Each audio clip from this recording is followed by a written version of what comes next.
Well, hello, this is Bob Harrington from Stanford University, and we'll be having an interesting podcast today on the Heart.org Medscape Cardiology with a good friend and colleague, Frank Harrell. But let me try to give you some of the background. There's no question that we're living in an unprecedented time with regard to biomedical research. We can measure virtually any human biologic process, including with various omics, genomics, proteomics, metabolomics, but also measure continuously a variety of physiologic measurements, things like heart rate and temperature and heart rate variability. All of this has given us the ability to collect enormous amounts of data on individuals. It's also given us a tremendous ability to analyze that data in ways that perhaps we had not been able to do before, in part because of cloud computing and increasingly advanced computational methods.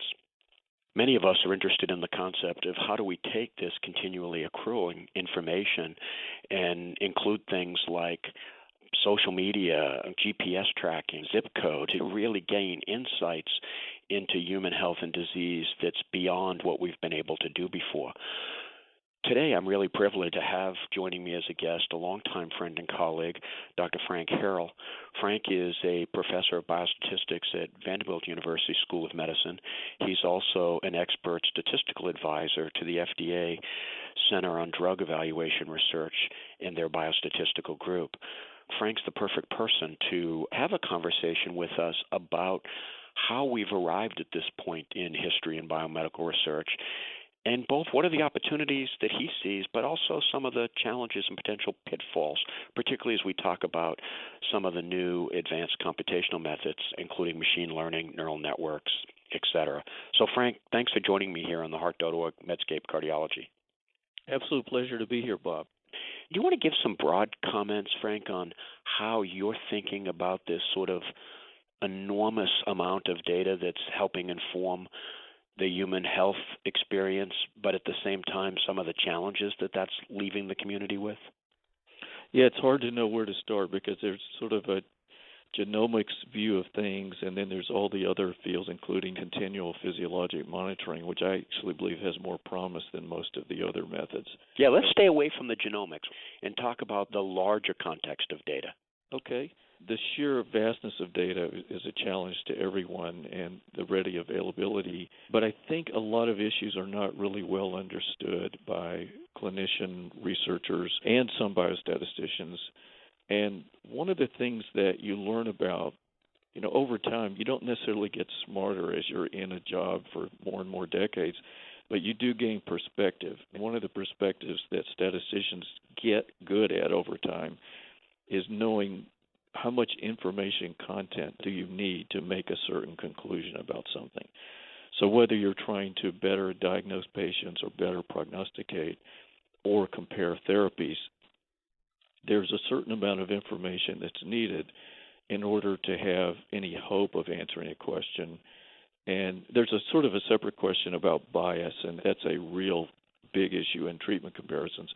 But even when you're not doing treatment comparisons, knowing what the limitations of the data are is something that a lot of people are not yet good about, and they have this mistaken impression that because of the ready availability of data, that the data must actually have the information buried inside of it somewhere that allows you to answer almost any question. So somebody tweeted the other day, and I was quick to react to it, that they feel there's new causal inference methods that can tell you in real time as a clinical trial is underway which patients are receiving the most benefit from the treatment. And I just pointed out that's mathematically impossible to do and is almost impossible at the end of the study. But while the study is unfolding, it's really hard to do. There's this crazy analogy between data torture and human torture.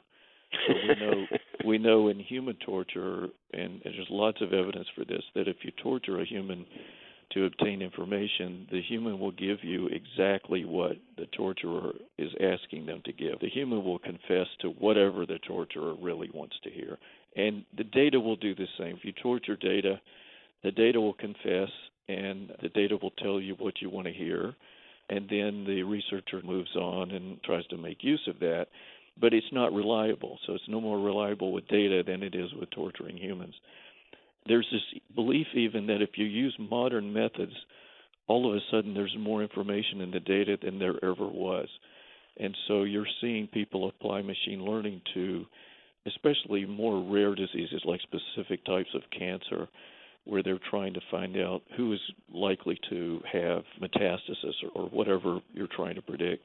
They may have a limited number of patients, but they might have an unlimited number of possible features that might be protein expressions, gene expressions, SNPs, and now we're hearing all of this hype about the microbiome and all sorts of other omes. If you have a limited number of subjects and you have tens of thousands of possible predictors, there's no mathematical way for that type of research to actually work, with one exception. There's a smoking gun which somehow the whole world missed and no one published on before, which is unlikely. And that smoking gun, if you have that characteristic, everyone has a disease, and if you don't have it, no one has a disease. So if there's a smoking gun like that, you can find it no matter what else is thrown into the data. That's just not the way things happen with research in the modern era. I blogged about this from the standpoint of how many subjects would you need to well study a single patient characteristic and relate that to something. You can just think about this logically, that the minimum sample size you would need to do something complex like neural network is going to be greater than if you had pre-selected one feature and you wanted to see how that relates to patient outcome. So at the heart of that is estimating something like a correlation coefficient. How many patients does it take to estimate a single correlation coefficient? And the answer is it's over 300 patients to estimate only that. So that's with a highly focused, pre-specified single candidate feature for prediction. And if that takes more than 300 and you publish a complicated machine learning result with less than 100 people that used more than 1,000 candidate features, the hopefulness for that actually being sustained is just zero. And you'll recall maybe there were back-to-back papers maybe 10 years ago. What are the variants that predict breast cancer risk? Same sort of cohort of women, the same sort of screening SNPs and a GWAS, and everything was similar in the setup. And these two papers, the findings had not a single SNP in common. It was a stunning example of the impossibility of learning that much from so little. What's the road forward, Frank? One of the opportunities today is the vastness of the data. And I agree with you that sometimes we're so enamored by the vastness of it that we can get lost in it. And there are tools which can help us make sense of the data. But in some ways, what I'm hearing you say is that basic principles still apply. And not forgetting about your type 1 error, for example, is one of the issues that you're getting at here in terms of your false discovery rate. Some of the issue is also, how do we even think about visualizing the data that might be helpful as we're looking for things? You want to talk about both the type 1 error and data visualization, two topics that you've spent a lot of time on? Yeah, I'd like to talk about things that are almost that. So the false discovery rate, which is related to type 1 error, is a big deal, but I think people give far too little attention to the false negative rate. So people are publishing things that are announcing discoveries that are just sort of barely publishable. It might be an odds ratio of 1.3 or something and not clinically predictive of anything. They're ruling out a whole vast number of features that didn't pass their feature screening, not realizing that their false negative rate was off the charts. So there's a real lack of appreciation of reliability of discoveries and reliability of non-discoveries, especially the latter.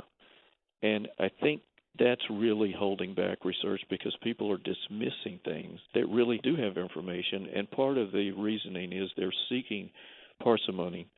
And I like to say parsimony is the enemy of predictive accuracy because nature has so many pathways and genetic backup systems and everything that parsimony is not the way nature works. Anyway, it's the way things work sometimes in physics, but not so much in biology. In biology, yep. almost all research that you're seeing published that's in a discovery mode is an attempt to be parsimonious. That's where it's going seriously wrong. And so better methods of analyzing the data will say, well, what sort of signal is there if we don't try to understand the signal? So the first step is to measure the signal that's predictive. And so are you trying to diagnose colon cancer? If you have suitable data with enough cases of colon cancer and controls, you can start to analyze it. But you may find that there is a signal hidden among these thousands of variables to the tune of an R-squared of 0.4 in predicting colon cancer, or final diagnosis of colon cancer. Then you are content to publish a paper where the R-squared is 0.04. And so my conclusion from that would be, well, there's a 0.36 of signal that you have no idea about because you tried to name names. You tried to be parsimonious, and that was wrong. I think that that sort of research is really hard to justify because if you're only recovering 1/10 of the signal for what your aim is, whether it's a diagnostic or prognostic or what, you're publishing something that gets on your CV, it counts in promotion. It's never found to be of clinical utility, and you quickly abandon where the signal was in a lot of what you called losing features. And you abandoned that, and you were content to publish something that had almost no signal at all, but it was statistically significant. So that's a lack of understanding about how multiple factors work together and what pathways are. I just see that as a rampant problem in imaging research, in genetics, proteomics, probably in microbiome, which I've had less exposure to. There's a different problem, and I would love your comment on this.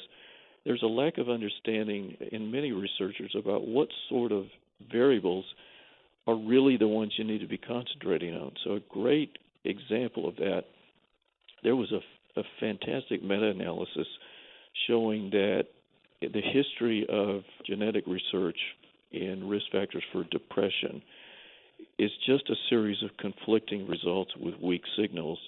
And they put it all together and tried to estimate, well, how much of depression can you explain by genetic forces versus capturing the life events of the person. So how many tragedies have the person suffered? Loss of a spouse, loss of a child, and all the other awful things. And they showed that the life events just made fun of the genetic factors. It was just not any comparison. I think there's a lot of predictive exercises that go forward where people are not really taking this into account. Like I heard a geneticist from University of Washington say once, if I had a choice of measuring cholesterol or knowing that someone who was predisposed to hyperlipidemia, I'd measure the cholesterol every time. It's interesting. There was a paper published this past year or so that was looking at utilizing machine learning techniques. They say that the machine was better than the cardiologist at predicting. I forget what the event was, but then they list all the variables that the machine identified as being highly predictive. One that was most important was no data available. That is pointing out your issue that you've got to really have an understanding of what the biologic processes are, what the clinical imperatives are. And it takes me back, Frank, to the days of the data bank where this discussion between clinicians and statisticians and the clinicians talking about what were they observing that seemed to carry importance in the clinical setting, and then bringing that back and then formally testing it is an exercise that we don't want to forget. It shouldn't be a black box. We should be thinking about what are the observations biologically, clinically that seem to be important. We spend a lot of time breaking things down into logical components that you could understand clinically, and they were highly predictive. What is a good way to score obstructive CAD? What's a good way to score ischemia? And what are the different manifestations of ischemia? What are the different manifestations of heart failure? And how do you put all that together? How do you score peripheral vascular disease? And so on. And created indexes to summarize each of these phenomena. That led to great stability over years and years of analyzing the data instead of looking for individual features. The clinical interpretation was always there. So I think people need to really take into account what is it that's going to make sense, it's going to be predictive, and it's going to be useful for clinical decision-making. I think the paper you were referring to may be the same one that I saw where they showed that if you used a lot of medical tests, you had the result of the test and you had whether or not the test was ordered, the thing that was predictive was the physician test ordering behavior, and the machine learning algorithm at no point found that it needed to use the results of any of that. Right. So that's really interesting, because when you think about transporting that to another clinical setting where the practice patterns and test ordering are different, but maybe the meaning of the test results are not that different, I think they missed the boat. I agree with you. Frank, this has been a terrific journey talking about machine learning and new ways of thinking about data, but the lesson I'm taking out of this is remember some basic principles of statistics as we think about doing good clinical research. I want to thank you for joining me here on Medscape Cardiology today, Frank. My guest has been Dr. Frank Harrell, a professor of biostatistics at Vanderbilt University School of Medicine.